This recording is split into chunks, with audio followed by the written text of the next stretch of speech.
My name is Elise Ballsillie and I'm the General Manager of Sales at Yellow Australia, so part of Sensis. I've been in the Yellow Pages industry now for 15 years and have worked in a variety of roles during my time with Sensis. Most recently, I currently look after our entire sales and service organisation. I look after our operations and fulfilment functions. I look after our marketing function. I look after our Yellow business, our True Local business, and also Found, which is our premium digital agency. So before we kick things off, I am just going to give you a bit of an overview of my team at Yellow.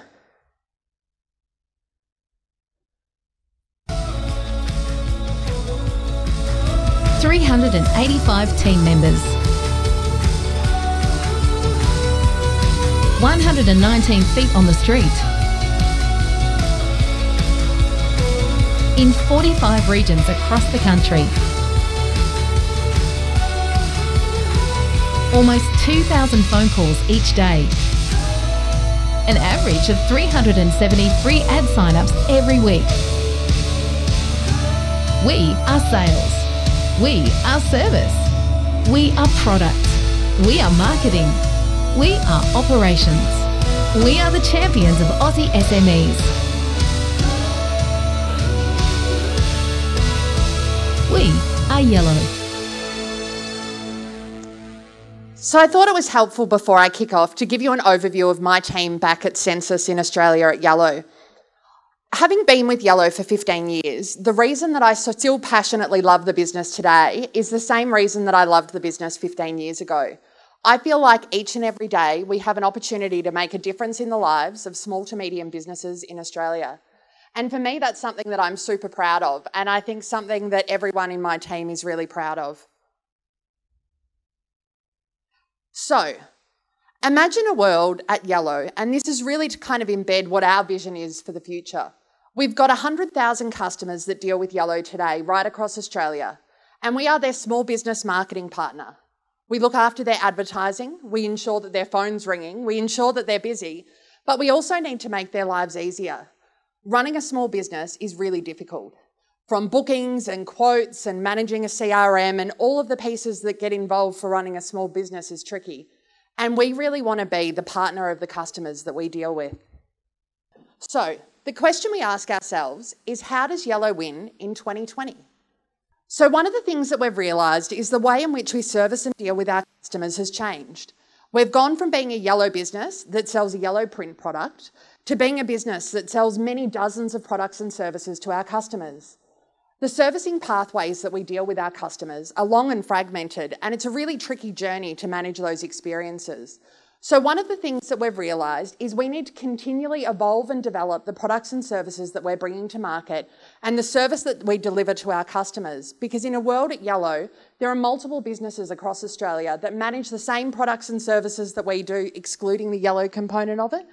And we need to ensure that we continually innovate the experience that we deliver to the end customer to ensure that we deliver a compelling experience and one that keeps them connected to our brand and our business. Customers are increasingly expecting experiences that they've become used to. They deal with the likes of Amazon, Apple and Google. The world of technology has changed, and I think the world of big bang transformation has also changed.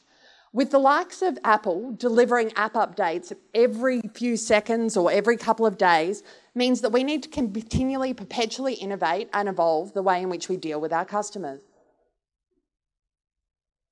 Our customers expect value and they expect consistency, and it's on us to ensure that we continue to develop the right products and services to meet their needs. Our customers expect leading-edge transformation and cutting-edge technology.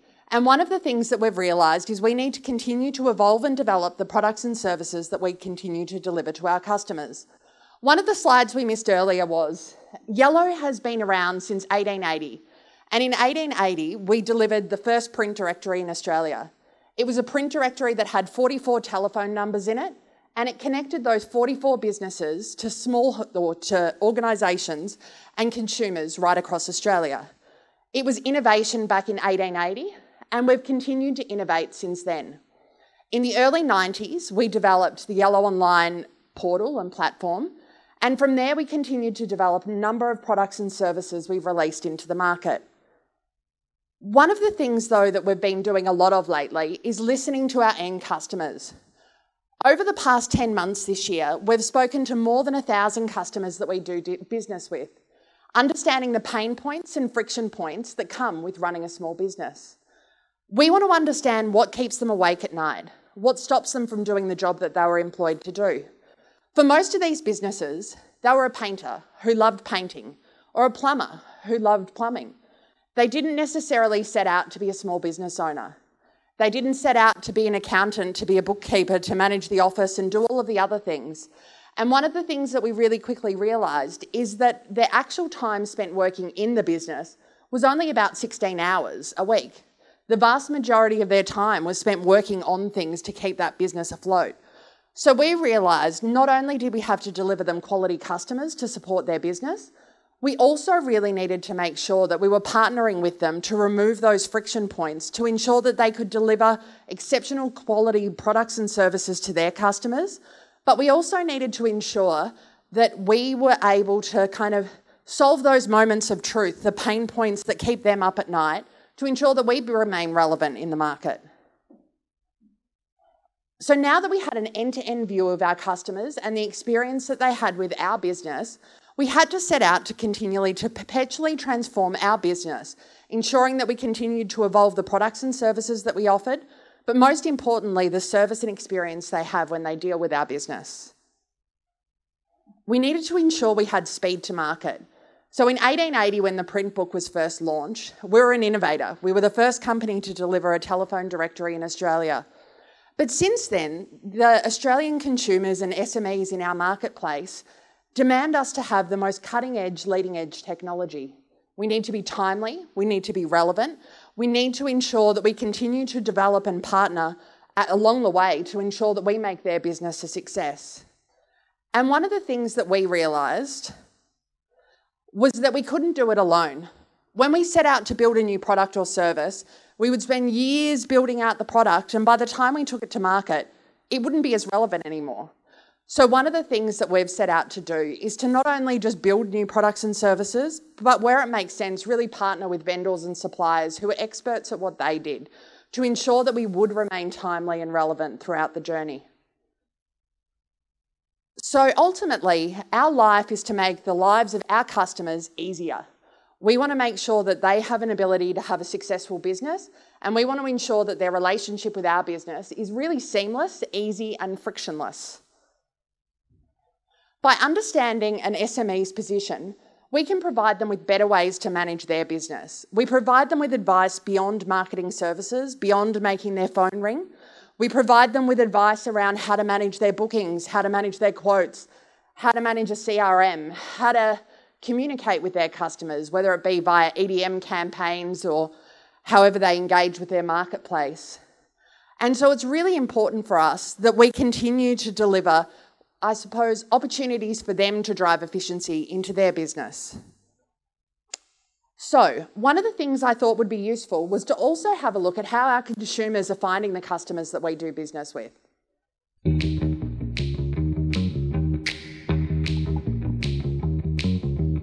Facebook? You just go onto Gumtree. Goggle? Google. I probably would look online and then I'd find them on Facebook and I'd look up their reviews. I am a tradie. You type up plumbing and you get a couple of numbers for plumbing, exactly with electrician and so forth. Or you just sort of Google plumbers Darwin and something will pop up for you. Darwin local plumber or something like that, and have a look at references. Maybe on their website they might say, we've been in the community for this many years, stuff like that. Because I'm searching using the map function, you'll just bring up options that are nearby or in Darwin, basically. I would Google local plumber, electrician, whatever, and not pay attention to Google ads and look at further down the page at what comes up first. No, almost never. Probably not. First 5 contacts. No. I figure if it's going to be any good, it's going to be at the top of the page. So I think as an organisation, it's really important for us to not only understand the lives of the small businesses that we serve, but also to understand the lives of the consumers that deal with their business and ensure that we're providing them with relevant, timely and up-to-date information. I'm going to leave you with a quote before I finish up.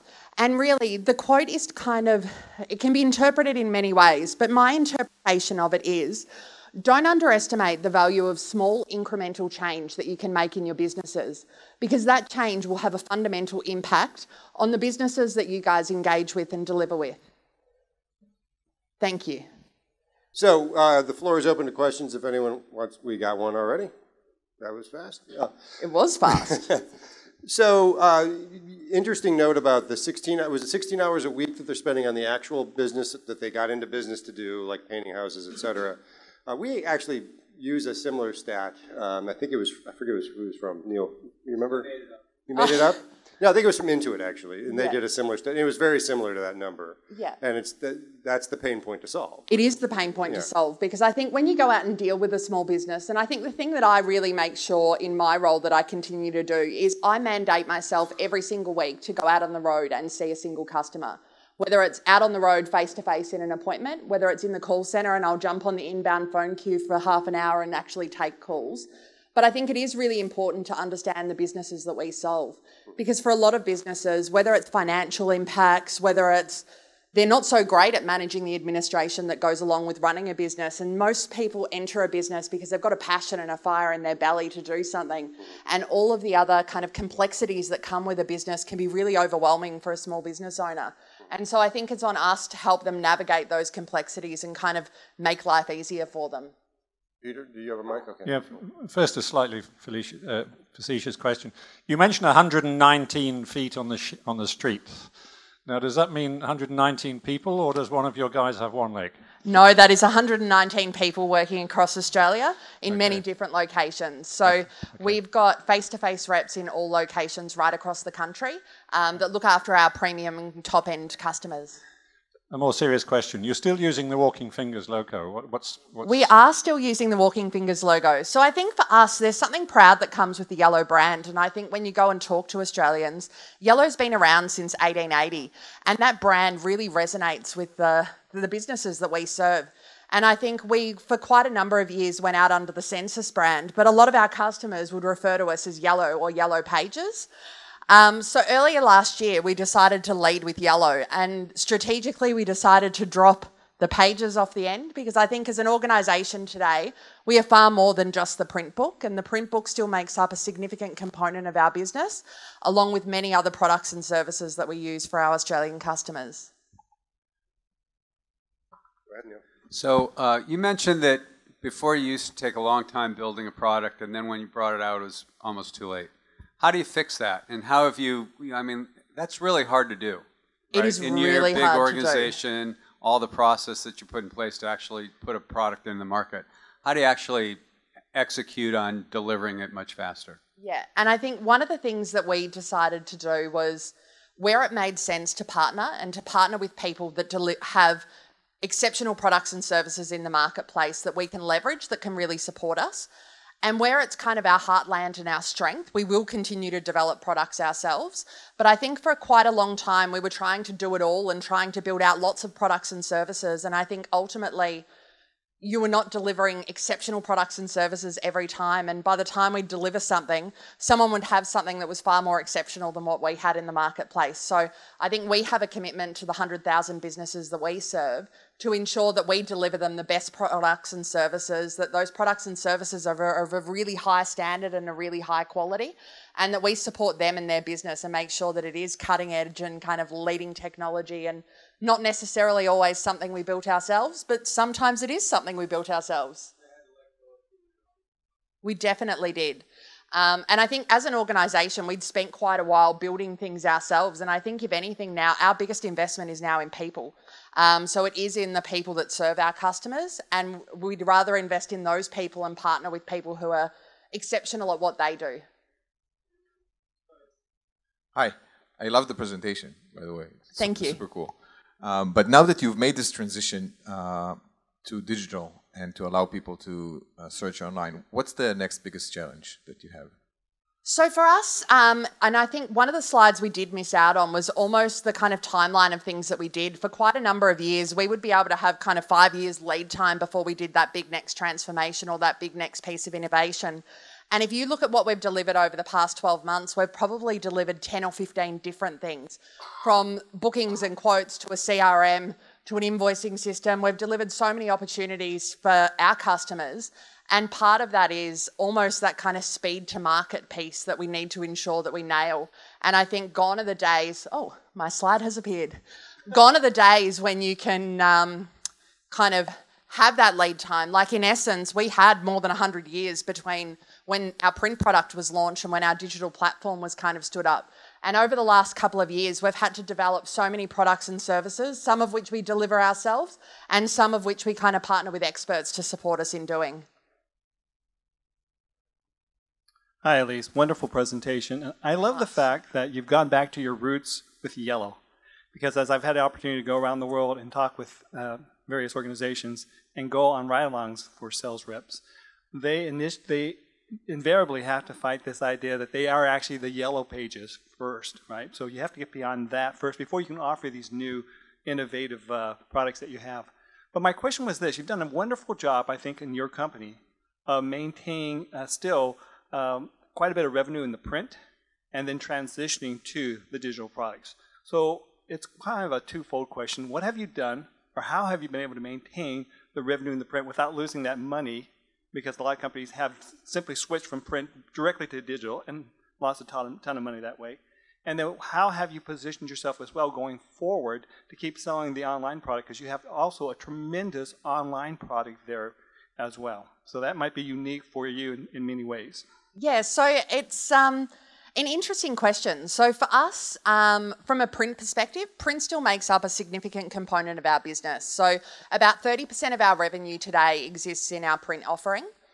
From there, we also have the Yellow Pages online, and one of the things that we did about 10 years ago that has fundamentally made an impact to our kind of print and digital revenue today was set up call tracking so we could monitor the value that we delivered to Australian businesses. And I think out of that exercise, we've realised whilst we don't shy away from the fact that the print market has declined, so the number of people using a print product has declined, and in essence, in the early 2000s, there was only print within our mix. So there was a huge volume of calls that came through from that print product. The amazing thing today is we still deliver such exceptional value from a print perspective to an advertiser. And whilst in some instances they've diversified their spend, so where they may have had a full page ad in print, that spend is now split across kind of half a dozen different products. And I think the piece that we need to understand is their consumers or their customers search in so many different ways. And so we need to ensure that no matter where someone's looking for a plumber, that we ensure that our customers are kind of front of mind and represented there. So whether it's SEM, SEO, social display, presence management, we want to ensure that no matter where someone's searching, our customers can be found. But from a Yellow perspective, we still deliver significant value to our customers through both print and Yellow Pages online. And I think there's 5 million Australians that jump onto the Yellow Pages online every month to look for a product or service or business. So it still makes up a significant component of our business. Thank you. Any other questions? We got one back here. Okay, so I see online sign-up and self-service capability. Are you seeing in Australia a difference in how consumers are buying? And are you seeing a transition of sales? It sounds like you've been in sales for 15 years. Obviously, a lot has changed, but are buyers buying differently? They are buying differently, but for us, the online component actually makes up a really small part of our business and is really for those moments where a tradie's sitting there at 11 o'clock at night and all of a sudden decides that he's taken some really great pics and wants to update them to his online ad or needs to update a product or brochure or anything like that. But the vast majority of our sales and service effort is still people-driven. So the grunt work is still driven by our kind of frontline sales guys that sit across our call centre and our face-to-face channels. And we still have an extensive service department, but it's really for those kind of moments that happen outside of business hours to ensure that whenever a customer wants to make a change to a product or service or anything with us, that there's an ease and simplicity by which they can do it. And we want to ensure that it doesn't matter if it's 11 o'clock at night on a Saturday night and our call centre's not open, that they can still jump online and update their flyers, brochures, catalogues or offers for the following week to ensure that we can be there to support them 24/7. Anyone else? Well, I just want to make a note that on Wednesday we're actually going to have a session devoted to sales. Elise will also be participating in that, so we're going to kind of dig a little more granular into the sales component of transformation around sales. But I wanted to ask more organizationally, sort of the theme of this was the idea of perpetual transformation, that you never really stop changing, because if you do, then you're kind of irrelevant. And I think so what is the process inside the organization with, I mean, how frequently do you sort of sit down and have strategy discussions about, okay, what's the next change that we have to make? Is that a constant conversation? I was going to say it actually is a constant conversation. So in our executive meetings, we are constantly talking about it. We're constantly exploring opportunities and products and services. We're constantly listening to both our customers and the consumers of our products to understand the needs of the market, to understand the needs of the businesses and the consumers that use our product.